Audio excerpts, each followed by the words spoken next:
Deus tem uma palavra para o seu coração hoje. E eu quero muito que Ele te corte indo e voltando hoje. Aleluia. Diz que o maranhense gosta de mensagem assim, né? A gente terminou uma série sobre os 7 brados de Jesus na cruz. E agora nós vamos começar uma nova série. São 10 mensagens sobre os 10 mandamentos. Eu quero que você esteja em oração e buscando a Deus naquilo que Ele quer fazer na sua vida.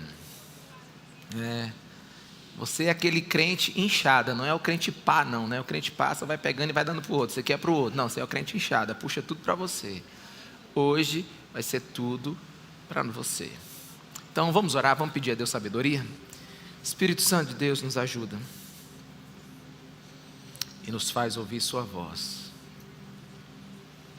e nos ensina, Jesus, nos ensina a ouvir a tua palavra e aplicá-la para o nosso coração. Nos dá o pão do céu, é o que nós te pedimos, para a glória do teu nome, Jesus. Amém. Abra sua Bíblia em Êxodo capítulo 20.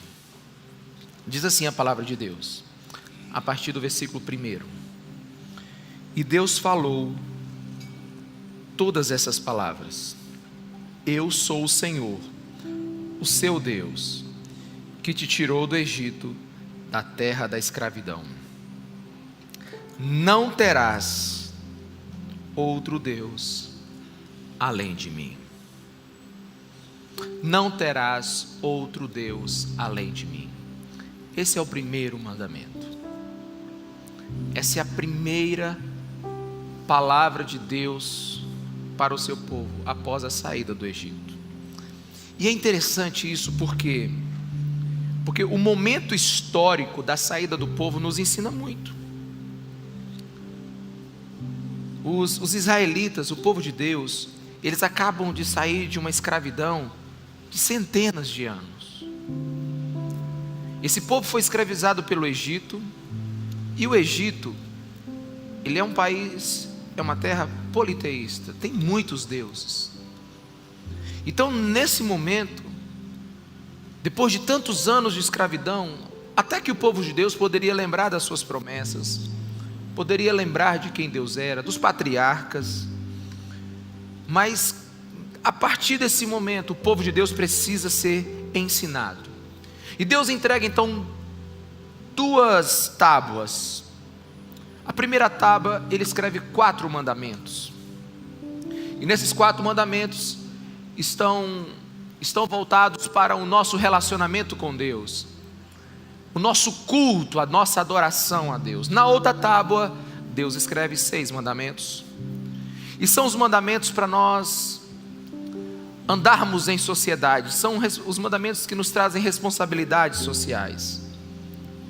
Então a partir desse momento, 90 dias após o povo sair do Egito, Deus entrega esses 10 mandamentos. Por quê? Porque Deus precisava iniciar uma reeducação espiritual e uma reeducação moral no seu povo. Quantos me entendem até aqui? Diga amém. Os 10 mandamentos, eles não são a expressão do pensamento de Deus. Deus não é os 10 mandamentos, porque Deus não é um Deus de não isso, não aquilo. Deus não é um Deus que só fala coisas que não podemos fazer.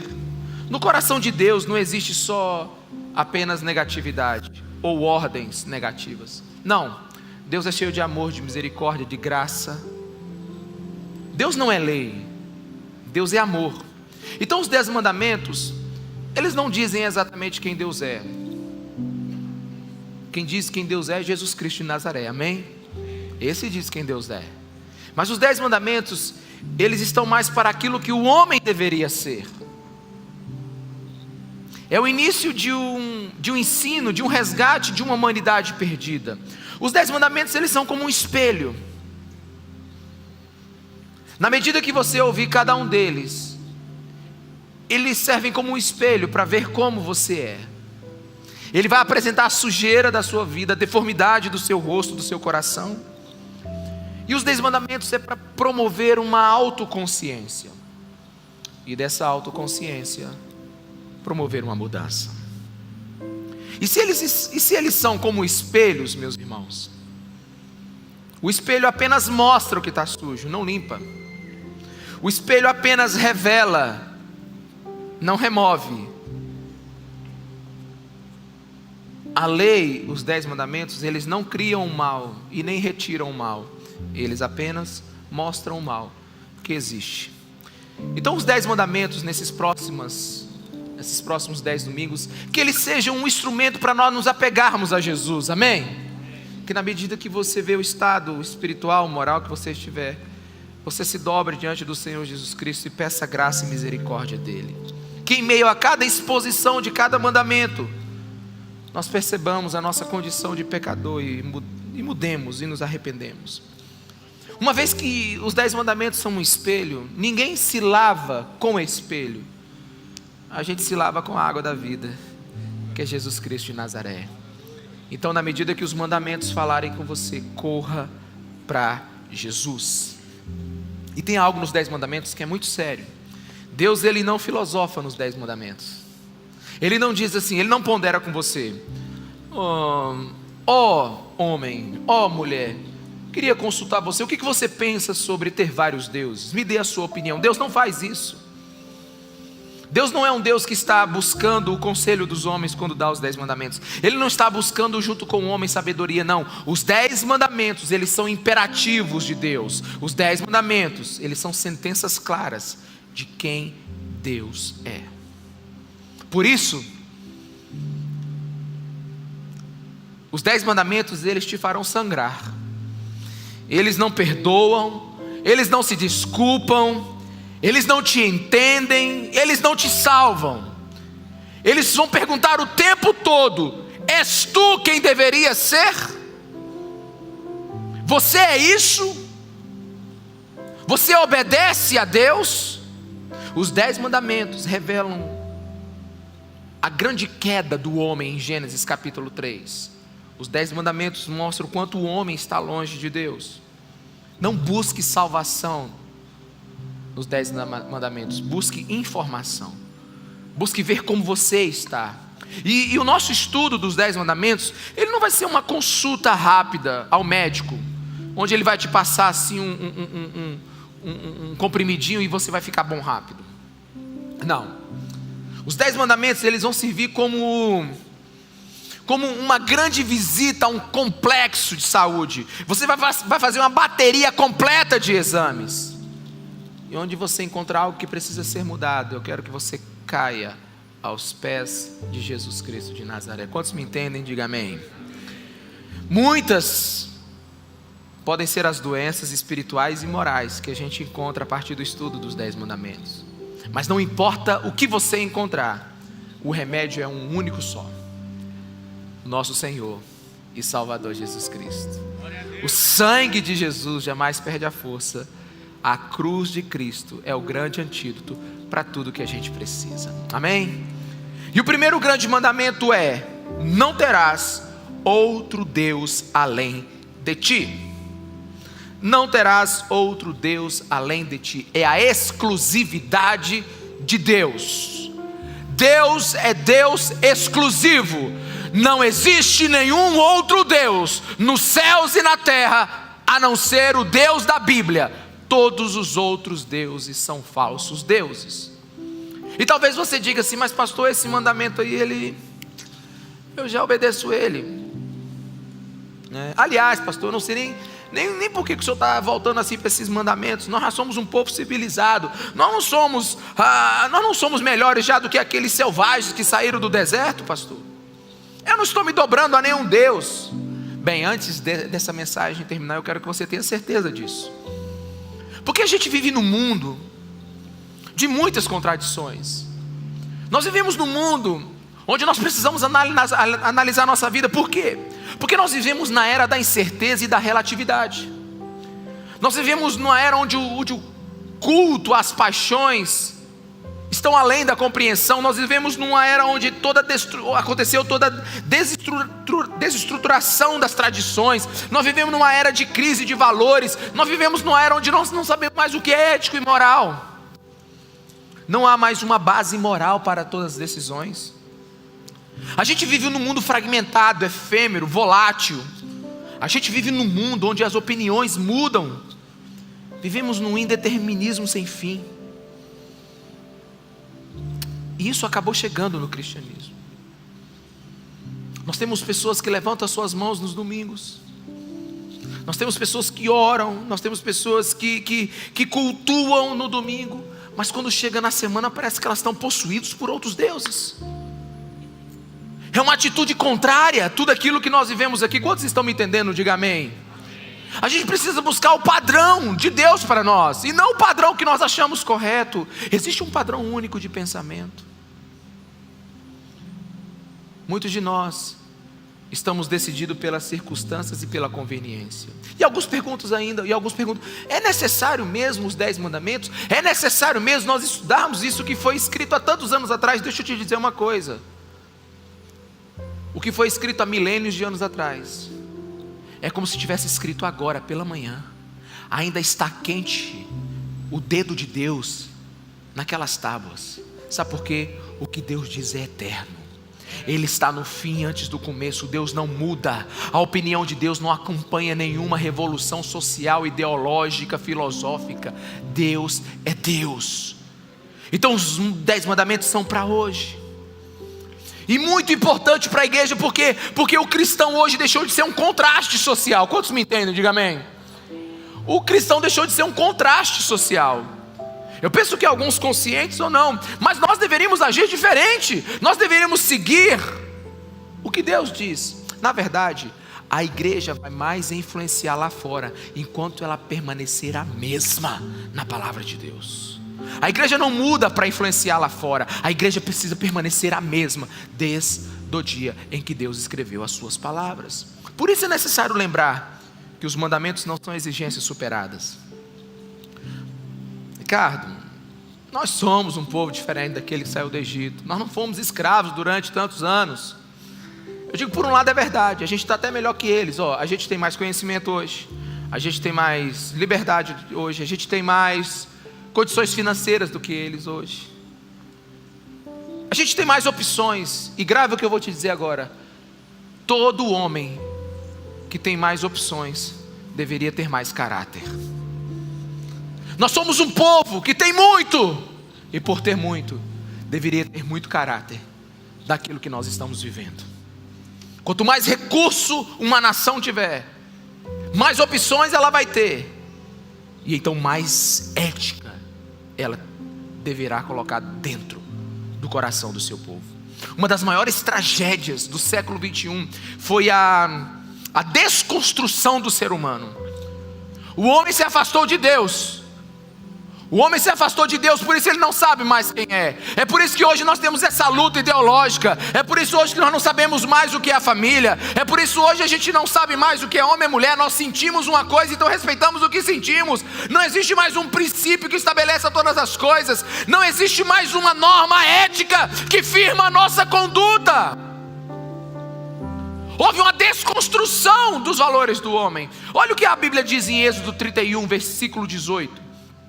Quando o Senhor terminou de falar com Moisés no Monte Sinai, deu-lhe as 2 tábuas da aliança, tábuas de pedra, escritas pelo dedo de Deus. Meus irmãos, olha aqui, a moralidade, ela não foi escrita pelo insight humano. A moralidade, ela não foi criada porque homens com sabedoria criaram. A moralidade foi escrita com o dedo de Deus. A moralidade, ela não é uma ação humana, é divina. Ela não é antropológica, ela é teológica. A humanidade precisa entender que é de Deus que vem toda a moral, toda a ética, todo o bom costume. Os 10 mandamentos nunca foram tão importantes, mas a modernidade fez tudo diferente.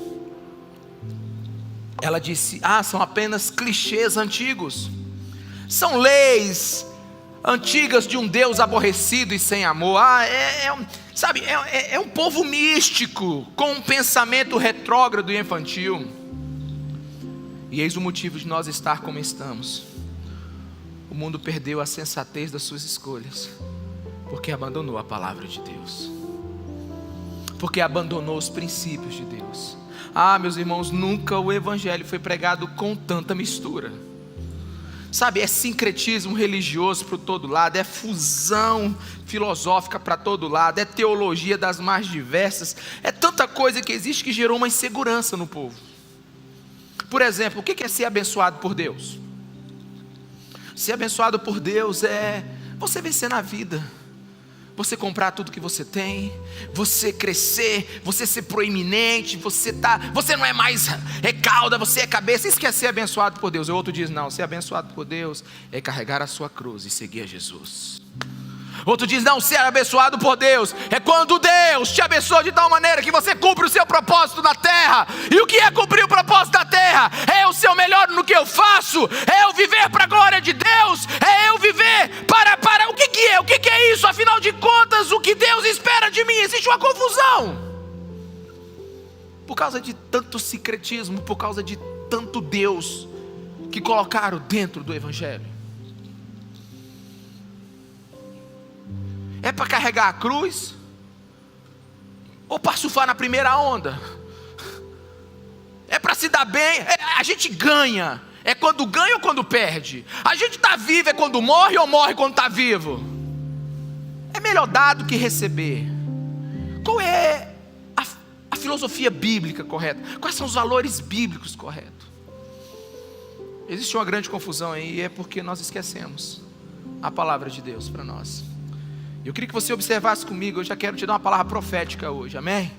Deuteronômio 29, 29 diz assim a palavra de Deus: as coisas encobertas pertencem ao Senhor, o nosso Deus, mas as reveladas pertencem a nós e aos nossos filhos, para que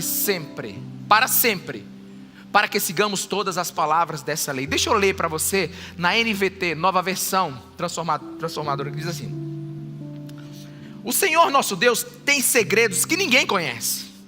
Não seremos responsabilizados por eles, mas nós, os nossos filhos, somos responsáveis para sempre por tudo que Ele nos revelou, para que obedeçamos a todos os termos desta lei. O que isso está dizendo? Preste atenção, olha o que está dizendo, meus irmãos, é algo maravilhoso. Sabe, tem gente que está preocupada assim com o futuro. O que vai ser do meu futuro? Tem gente que está preocupada assim, meu Deus, como é que vai ser o amanhã? Tem gente que está querendo uma palavra de Deus, uma palavra profética para a sua vida. Tem gente que está dizendo assim, meu Deus, fala comigo, porque eu não posso errar. Você sabe o que a palavra de Deus está te ensinando? As coisas encobertas pertencem a Deus. O amanhã pertence a Deus. O futuro pertence a Deus. O que pertence a você e a mim é o que já está revelado, é o que já está escrito. Deixa eu te dizer qual é o teu propósito. O teu propósito na vida é ler a palavra de Deus e obedecer. Esse é teu propósito. E o futuro, leia a palavra de Deus e obedeça. Sabe por quê? Porque o que acontecer no futuro é uma divina providência de Deus sobre sua vida. Tem gente que está preocupado com o futuro. As coisas encobertas pertencem a Deus. Sabe, tem uma teologia que diz assim, hein? Olha dentro de você e traga o teu futuro para o presente. Meu irmão, onde é que está na Bíblia isso? Você é o teu futuro. Vai nessa para tu ver onde é que você vai parar. O teu futuro é a cruz de Cristo. Se agarra nela logo. Então as coisas encobertas pertencem a Deus. Quero te dizer, descansa o sono do justo. Obedece hoje o que ele já escreveu, que amanhã é só providência divina. Pastor Ricardo, quantas palavras proféticas você tem sobre a sua vida? Eu tenho um bocado, meu irmão, mas nenhuma delas me guiam cegamente. Você sabe como eu faço com a minha vida? Eu tento obedecer o máximo à Bíblia Sagrada. O máximo. Eu tento obedecer as palavras de Deus. Eu tento viver o mínimo ético para a vida de um homem. E a partir daí eu deixo para Deus. E que Ele cuide de nós. É por isso que o primeiro mandamento é: tenha um só Deus. Tenha só um Deus. Um Deus exclusivo. Aí você fala assim, não pastor, mas eu tenho um Deus exclusivo. Quantos aqui amam Deus acima de todas as coisas? Levanta a mão. Tem certeza? Tem certeza? O pessoal fala assim: eita, mas o pastor quando começa a perguntar assim, eu fico até com medo de responder. Tem certeza? Até onde eu sei? Pois é, deixa eu te dar um dado aqui. Em 2020 saiu uma pesquisa dizendo o seguinte, que 90%, de 80 a 90%, eu vou colocar dentro de 80 a 90 para não ter erro, de 80 a 90% da população brasileira crê no Deus da Bíblia. Quantos por cento? 80 a 90%. Então vamos botar aqui, 8 em 10 pessoas creem na Bíblia. Só qual o problema disso? É um problema sério, que essas 8 não parece que não deram muito jeito no país do jeitinho. Uma informação divulgada pelo Barna Group, e agora eu vou até tomar uma aguinha aqui porque é sério. Um instituto de pesquisa que dedica a estudar o ambiente cristão e seu impacto na sociedade, ele diz que 41% dos evangélicos acham uma boa ideia morar com seu parceiro antes do casamento.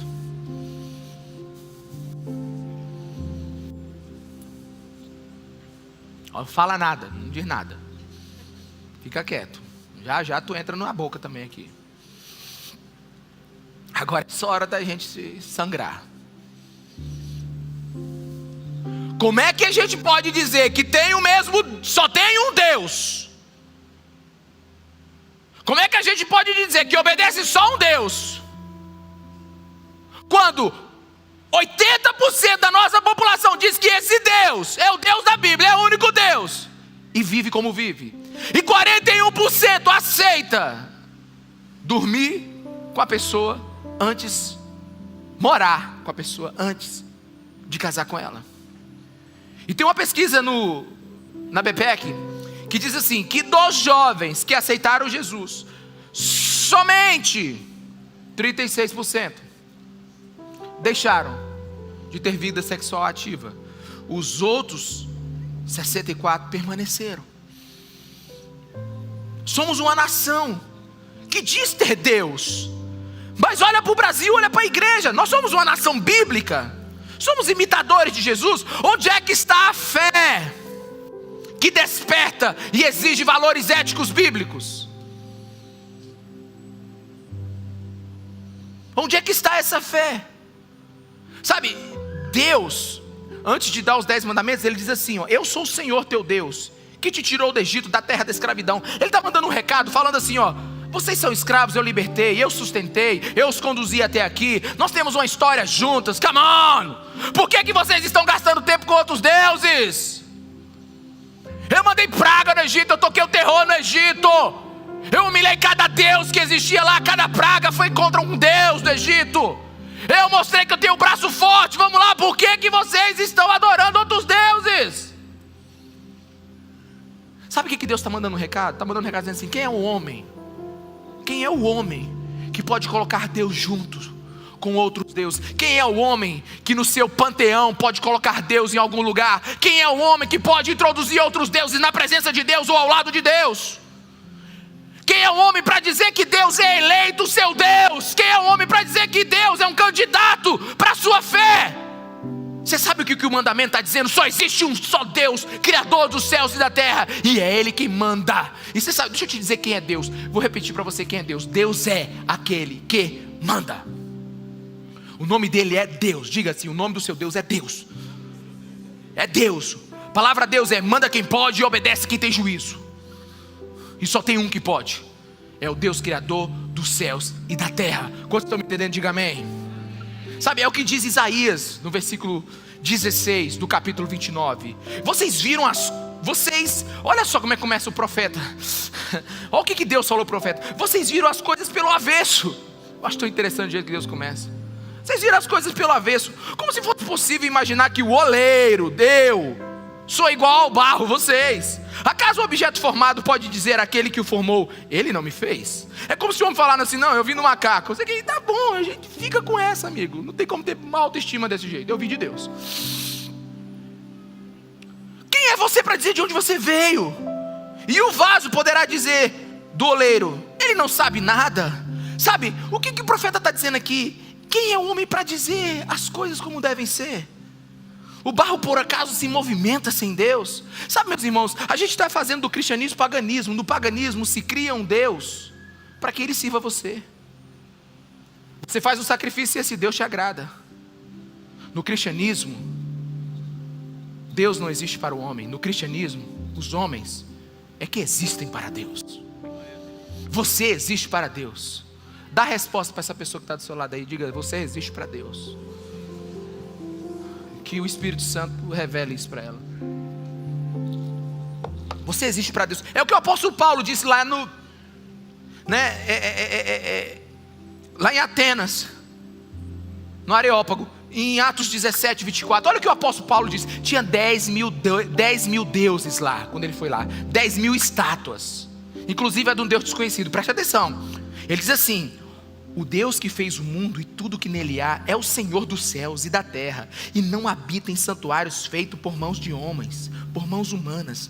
Ele não é servido por mãos de homens, como se necessitasse de algo, porque ele mesmo não dá a todos a vida, o fôlego e as demais coisas. E o apóstolo Paulo fecha a conta dizendo o seguinte, Romanos 11, 35: quem primeiro lhe deu para que ele o recompensasse? Falando de Deus.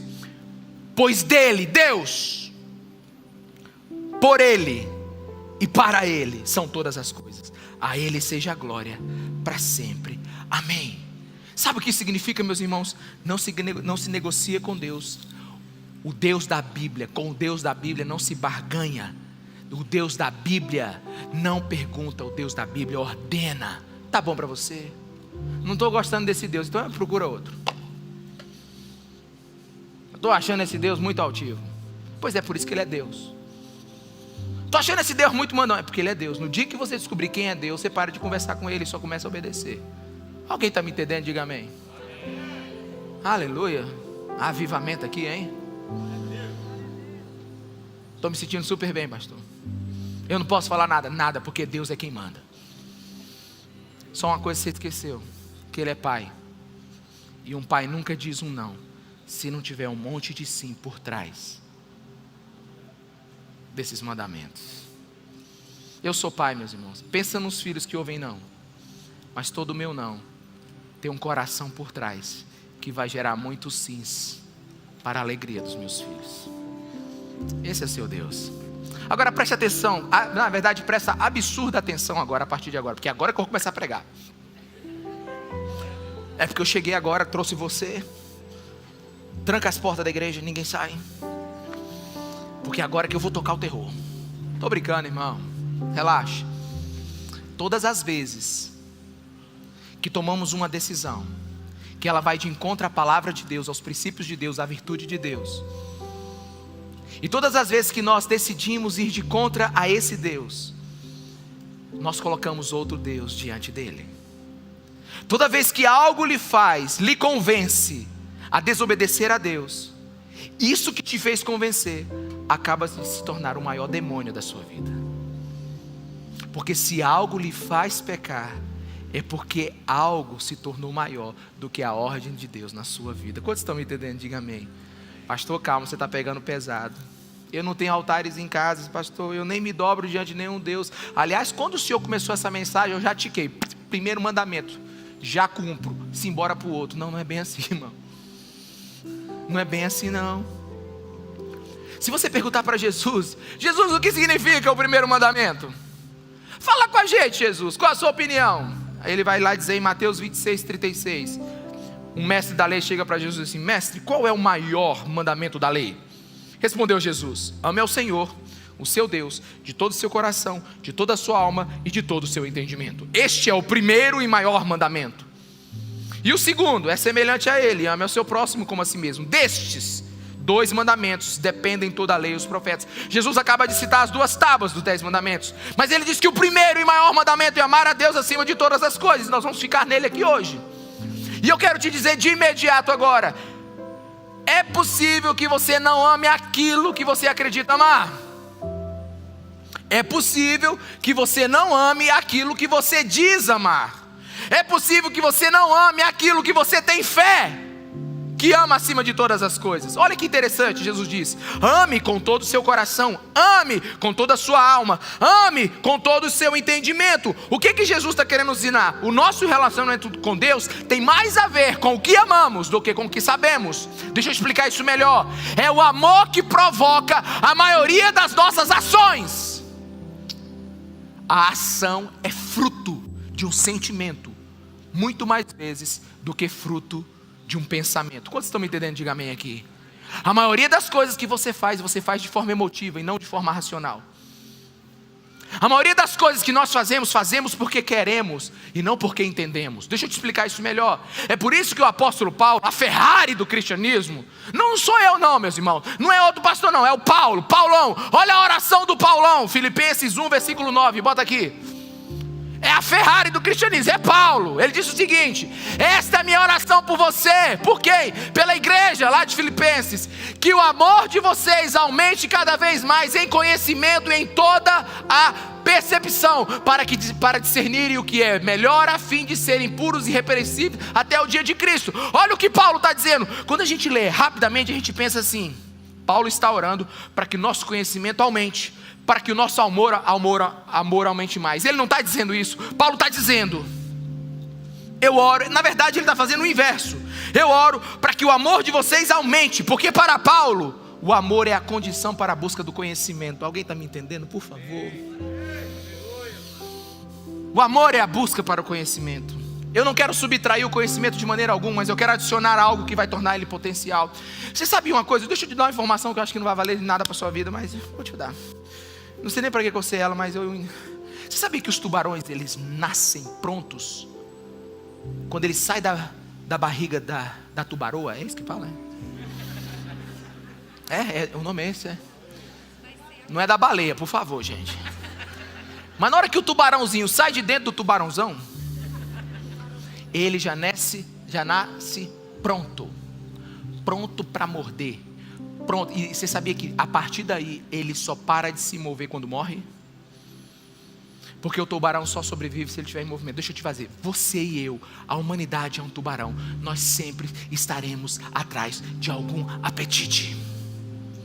Nós sempre estaremos atrás de alguma coisa. A questão é: qual apetite que a gente vai satisfazer?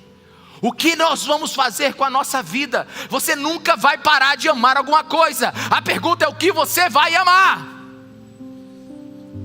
Salmos 42:1 diz assim, preste atenção: como a corça anseia por águas correntes, a minha alma anseia por ti, ó Deus. Não está dando água na boca sua não? Sabe, ele diz assim, versículo 2: a minha alma tem sede de Deus, do Deus vivo. Quando poderei entrar para apresentar-me a Deus? Aqui não é uma curiosidade de aprender, meus irmãos. Aqui é uma vontade de encontrar. Por quê? Porque as nossas ações são mais determinadas por aquilo que amamos. Eu não conheço para amar, eu amo para conhecer. É por isso que Jesus chegou para aquela mulher samaritana e disse assim: olha, você não sabe o que adora, porque você não ama o que adora. Porque quando você amar o que adora, você vai conhecer o que adora. Porque a primeira adoração, ela é em espírito, ela é profunda, ela é do âmago, ela é de dentro. E a partir disso, ela é em verdade, ela é em conhecimento. Quantos me entendem? Diga amém. Você é movido pelo seu coração. Adoramos porque amamos, e porque amamos queremos conhecer mais. Então a minha atenção não estará imediatamente no que eu conheço.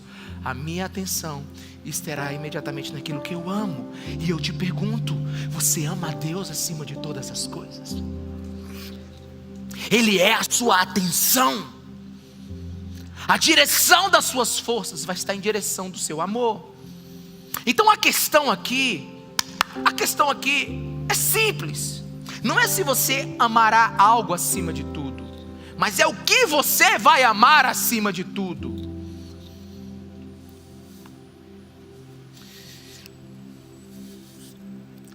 Você precisa dar oferta para missões. Você precisa ir para a célula. Você precisa ser crente. Você precisa parar de fazer um monte de coisa. Você precisa. E a gente vai mandando o povo, porque o povo tem que fazer alguma coisa. Sabe? E a resposta está lá no Pequeno Príncipe. Quem já leu o Pequeno Príncipe? Quem já leu o Pequeno Príncipe aqui? Não assistiu o desenho não, quem leu? Vai ler, irmão, é de Deus. A resposta está no Pequeno Príncipe. Sabe o que ele disse? Ele disse assim: se você quer construir um navio, não chame pessoas para juntar madeira, nem lhes atribua tarefas ou trabalhos, mas ensine-as a desejar a infinita imensidão do oceano.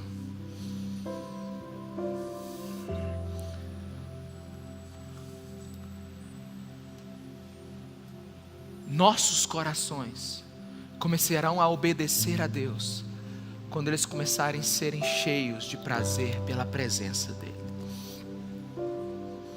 Você está lutando contra o pecado. Você está lutando contra, sabe, você escorrega, você cai, você levanta. E você fala: eu preciso levantar. Deixa eu te falar uma coisa, meus irmãos. Quem luta contra o pecado não vence o pecado. Vixe, agora lascou, foi tudo. Se pegar só essa parte aqui e botar na internet. A gente não vence o pecado só falando das consequências do pecado. Por exemplo, se você trair a sua esposa, você vai acabar com o seu casamento. É verdade, sim ou não? Mas é uma cerca dessa altura. Tem gente que está pulando. Se você roubar e for pego, você vai preso e vai acabar com a sua reputação. Sim ou não? Mas é uma cerca desse tamanho. E tem gente que está pulando. Se você mentir, você vai ser um mau caráter quando descobrirem. Mas é uma cerca desse tamanho. Ainda estão saltando. O pecado é um desejo. Diga comigo, o pecado é um desejo. Como é que se vence um desejo? Tendo um outro maior. Por isso que se você perguntar: Jesus, por quê que o primeiro mandamento é amar a Deus acima de todas as coisas? Porque quando você colocar Ele no alto da prateleira do teu coração, nenhum outro desejo vai vencer o desejo pela presença dEle. É por isso que Ele é o primeiro mandamento. Quem já tentou tirar osso de cachorro? Aquele ossão bem gostoso. Quem já tentou? Né? Só que eu vou te ensinar como é que tira um osso de cachorro. Pega um bife. Aleluia. Alguém sentiu um mistério aí? Você pega aquele bifão pingando. Eu duvido se o totó vai ficar com o osso, gente. Não tem jeito. O totó vai largar o osso, porque ele vai ter um desejo maior do que o desejo que ele tem para aquele osso. Sabe, esse osso do pecado na tua vida, você não largou ele ainda. É porque você não mirou no único Deus verdadeiro, Jesus Cristo de Nazaré. Nós somos movidos por aquilo que amamos. Por isso a gente fica convencendo o povo para dar oferta, para dar dízimo. Não, a gente tem que convencer o povo para ser amado por Deus e vai amar então a causa de Deus. A gente, sabe, porque é assim. Porque tem gente que levanta oferta assim. Meus irmãos, eu preciso de fazer agora rapidamente uma pesquisa aqui. Quem me dá mais 10 minutos, por favor? 10 minutos. Quem me dá mais 10 minutos? 10, 20, 30. Aguenta aí. Aleluia. Obrigado pela paciência, irmão. Porque eu preciso terminar essa mensagem hoje. Eu estou muito animado. Presta atenção. O que eu estava falando mesmo? Da oferta. Obrigado. É por isso que tu tem que ficar aqui na frente toda vez, viu? É o terceiro culto que ele assiste, irmão. É fominha. Já sabe até o que eu vou dizer agora. Tem gente que dá oferta assim, tira a oferta assim, pede a oferta assim. Dá a oferta no altar do Senhor, que Deus vai te devolver 10 vezes mais. Meu irmão, você está dando para quem? Está dando para você, rapaz. Porque está melhor que Bitcoin. Tu dá 10 e Deus devolve 10, dá quanto? Dá quanto? 100. Eu não vou nem fechar a igreja, eu vou deixar só o casofila aqui. Você só vai dando e Deus vai dando. Não é assim, irmãos. Porque quando você faz isso, teu Deus é você mesmo. A maioria das ofertas que foi dada nesses últimos anos foi dada por causa da usura do coração do homem e nunca para a glória de Deus. Porque quando eu amo Deus, eu amo a sua causa. Quando eu amo Deus, eu amo a sua lei. Quando eu amo Deus, eu amo o que Ele me pede. Quantos estão aqui? Diga amém. É por isso que Deus não é conhecimento, Deus é amor. Deus não é uma ideia, Deus é uma pessoa. A gente não vive uma cerimônia, a gente vive um relacionamento. É o amor é como a gravidade, ele vai nos puxar para aquilo que nós amamos. Quantos entendem? Diga amém. Está entendendo, não está? É por isso que o Rafael Mineiro sumiu.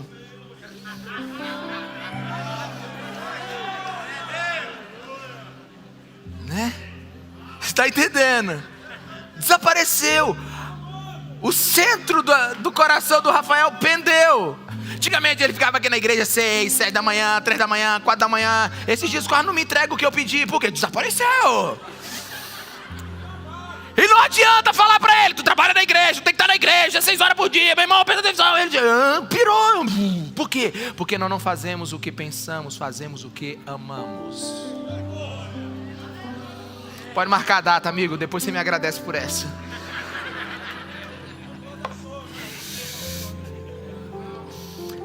Por isso que o amor de Deus derramado em nossos corações, Romanos 5,5, quanto mais nós experimentarmos do amor de Deus, mais nós vamos corrigir os nossos pensamentos. Aleluia.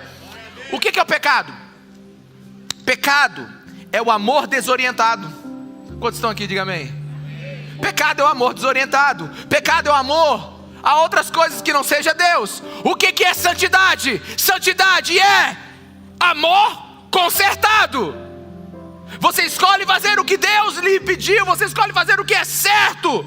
É por isso que em Colossenses 3,14, vamos lá, diz assim: acima de tudo, leia comigo, acima de tudo. Vamos lá, igreja, acima de tudo. Acima de tudo. Porém, revistam-se do amor, que é o elo perfeito. Quer ser crente de verdade, ame a Deus. E depois, se você ama a Deus, você vai dar um jeito de conhecer Deus. Por quê? Gálatas 5:22, talvez um dos maiores prumos para a minha vida espiritual. Diz assim: mas o fruto do Espírito é o amor. Aí ele fala alegria, paz, paciência, amabilidade, bondade, fidelidade, mansidão, domínio próprio, e vai lá. Aí ele diz assim no final: contra essas coisas não há lei. Vocês não entenderam? Quanto mais amor, menos obrigação. Quanto mais amor, menos lei. Senta aí, dá teu dízimo. Filho, vai para a célula, miserável.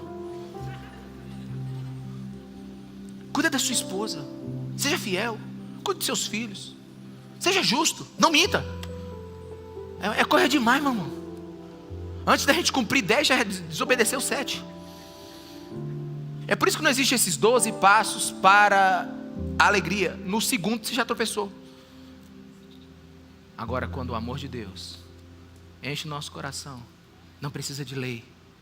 Porque Ele para de empurrar de fora para dentro e começa a fazer de dentro para fora. Odeio lei na igreja.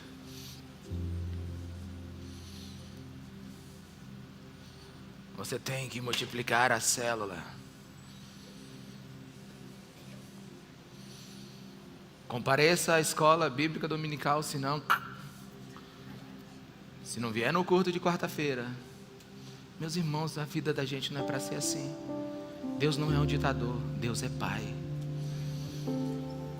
E Ele prometeu isso, está lá em Ezequiel 36:26. Ouça com teu espírito: darei a vocês um coração novo, e porei um espírito novo em vocês. Tirarei de vocês o coração de pedra. Eu não vou mais escrever numa pedra de fora para dentro.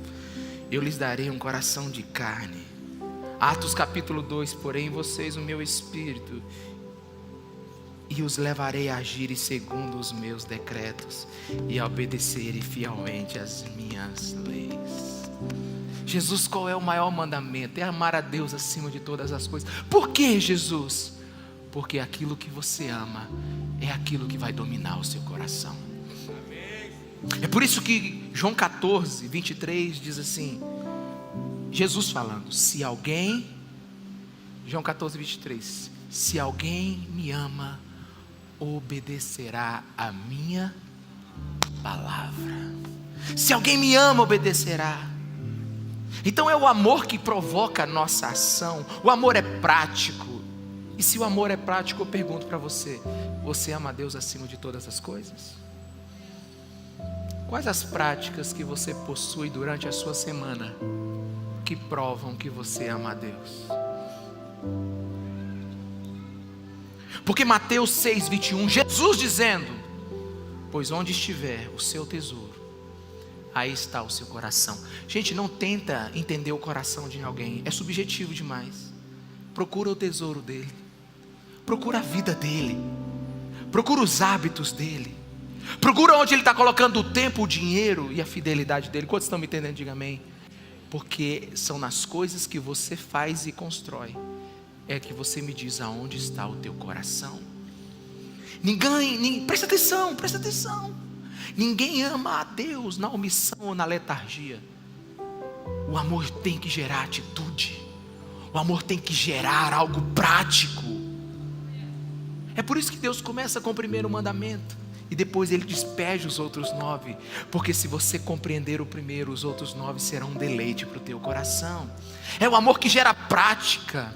O reformador Martinho Lutero, ele disse o seguinte: seja o que for que o seu coração se apegue e em que deposite a confiança, isso será realmente o seu Deus. Em outras palavras, aquilo que você ama é aquilo que você adora. Não terás outro Deus além de mim. Não adore outros deuses além de mim. O que você ama é o que você adora. O ser humano, olha aqui, é um ser litúrgico, ou seja, ele pratica aquilo que ele acredita. O ser humano, ele é resultado do que ele faz.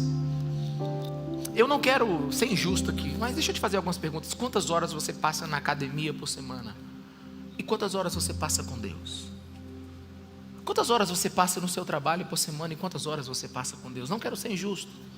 Quantas horas você passa no celular e quantas horas você passa com Deus? Agora, pastor, eu tenho que parar de trabalhar para ficar com Deus? Não, já a gente chega lá no 4º mandamento. Fica frio. O que eu quero dizer para você agora é apenas verificar o que você ama. A nossa rotina não é apenas algo que fazemos. A nossa rotina não é apenas algo que fazemos. O que fazemos faz algo conosco. O que fazemos faz algo conosco. Então, a sua rotina é aquilo que você ama, e o que você ama acaba fazendo algo com você. Quantos me entendem? Diga amém. Nós somos resultado do nosso dia. Por isso, meus irmãos, você pode não amar aquilo que você acredita amar. Porque amar a Deus, existem práticas que indicam isso. A questão é se sua vida condiz com suas palavras. Se o seu desejo mais profundo é Deus, então a sua vida, ela vai ser norteada de decisões que envolvem Deus.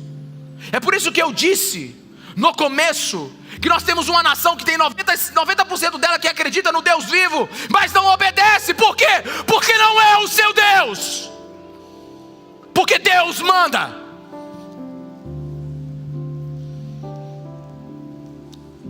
Isso pode significar que nós temos outros amores. É claro que você pode não ter percebido isso, porque é a história de 2 peixinhos, já viu? Tem 2 peixinhos, eles estão andando dentro do rio, conversando. Depois da bola, os 2 peixinhos estão voltando. E aí, cara, como é que foi? Tudo bom? Golaço, tal, aquele negócio todo, né? Aí eles encontram o peixão, o peixe master, o guru, o peixe velhão, o ancião. Aí o ancião, o peixão, chega para eles assim: e aí, garotada, tudo bem? E ele diz: tudo bem. Como é que está a água? E o peixe olha para o outro e diz assim: de que ele está falando? Sei lá, esse velho é doido. Tem gente que vive a vida assim, não sabe nem que está dentro da água, igual os peixes. Criou um mundo que não discerne, não sabe o que está acontecendo porque não percebe. Eu vou ser muito injusto agora. Eu vou ser muito injusto. 10 horas da noite, sexta-feira, sábado é feriado. Aí você está com a Bíblia na mão e a tela do Netflix na televisão. Acaba de sair aquela segunda parte da série que você tá louco para ver. Aí tem a Bíblia e o diabão do controle. Porque os dois falam com você agora. Aí você então escolhe qual? Quem você escolhe, irmão? Me ajuda? Não, vamos ser crente agora. Fala a verdade. Você descansa a Bíblia para ela dormir rapidinho do lado. E você começa. E aí essa nova parte da série tem 8 episódios de 50 minutos. 8 vezes 50 dá 400 minutos. Dividido por 6 faz a conta. É hora pra caramba. Você acorda, você dorme no outro dia 3:30 da manhã. Aí você acorda no outro dia, meu Deus, eu tinha que ter lido a Bíblia, meu Deus. Você tomou essa decisão racionalmente, ponderou, analisou, foi com a sua consciência. Você pegou os prós e os contras, ou você tomou essa decisão com o teu coração? Vamos lá, igreja. Com o coração, sabe por quê? Porque é assim que você toma as maiores decisões da sua vida. Porque se alguém perguntar o que é mais importante, Netflix ou a Bíblia? Por favor, pastor. Não, mas a minha pergunta é: o que você escolheu quando poderia ter escolhido a Bíblia? A sua liturgia diária me diz quem você é. As suas práticas me definem a sua paixão por Jesus. Por isso, terminando, pense agora comigo. Quais são os seus hábitos semanais? Quais lugares você vai? O que você assiste? Vamos lá! Com quem você passa tempo? Onde você investe o seu dinheiro? Se você responder direitinho essas perguntas, você vai saber o que você ama. E o que você ama, você adora. E o que você adora é o seu Deus.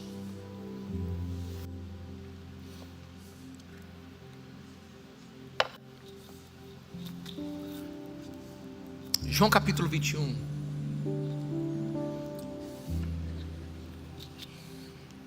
Pedro tem um grande fracasso. Ele nega Jesus 3 vezes. Aí ele volta para a vida de pescador. E ainda leva muita gente. Porque Pedro é líder, né? Pedro é líder. Líder, se vai para um lado bom, vai para o lado, não leva gente. Aí Pedro levou um monte de gente para o barco, foram pescar. Aí Jesus apareceu na praia. João disse assim: opa, isso aí é Jesus. Aí Pedro vai e pula. O barco já está indo para a praia e Pedro pula. Esse é Pedro. Pedro sempre está fazendo as coisas sem sentido. O barco já está indo para que ele pulou. Mas esse é Pedro. E aí Pedro chega, está todo mundo comendo. Jesus prepara um cuscuz, né? Aquele negócio todo ali, uma orelha de macaco. E está todo mundo pronto para comer. Os que não são do Maranhão, consulte, né, no Google, orelha de macaco. Desculpa aqui, orelha de macaco. Aí tá todo mundo comendo ali, um cafezinho, aquele negócio todo. Aí Jesus vai pro lado aqui, aí fala assim: Pedrão, vem cá. Aí Pedro sai todo desconfiado, coitado. Negou Jesus 3 vezes, prometeu para ele que nunca ia deixar ele. Aí a galera diz: agora ele vai ver o que é bom para tosse, vai levar uma sova do mestre. Aí Jesus chega para Pedro e diz assim: Pedro, o que você entendeu com a sua traição? Quais são as lições místicas que você compreendeu com o teu pecado, Pedro? Foi isso que Jesus fez com ele? O que Jesus falou com ele? Alguém me ajuda aí. Pedro, tu me amas? Jesus não queria saber o que Pedro sabia. Jesus queria saber o que Pedro amava.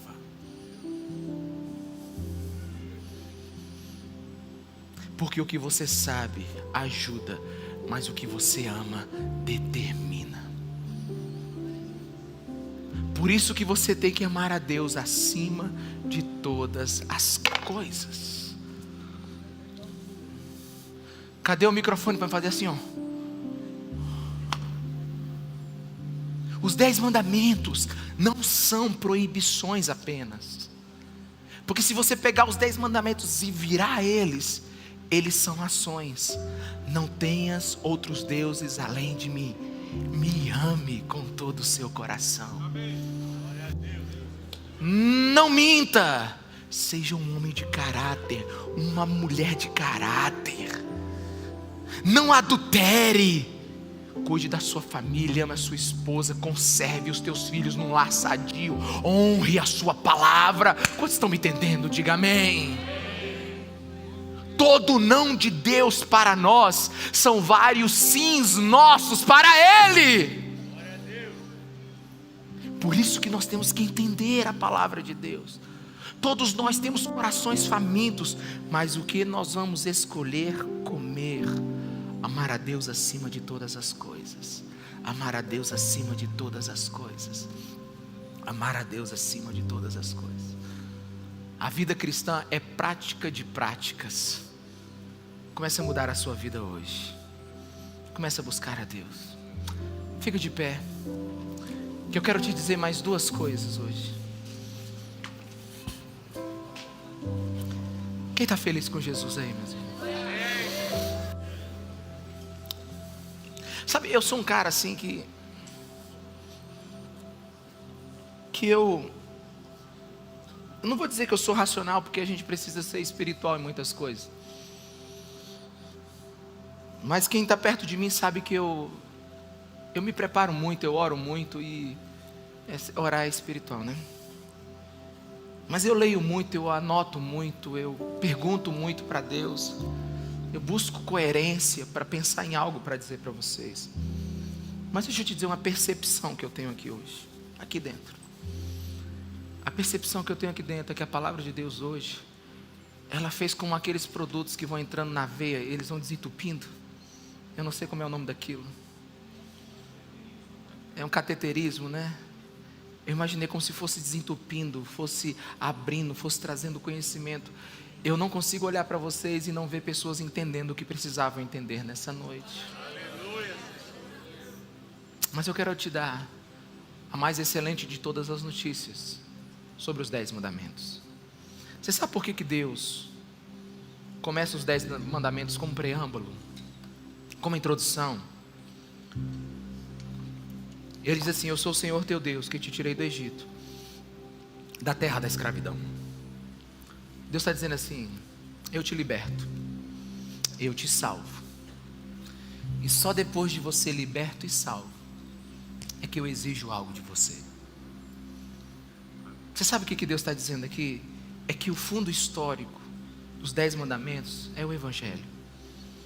Deus se compromete antes de exigir qualquer comprometimento nosso.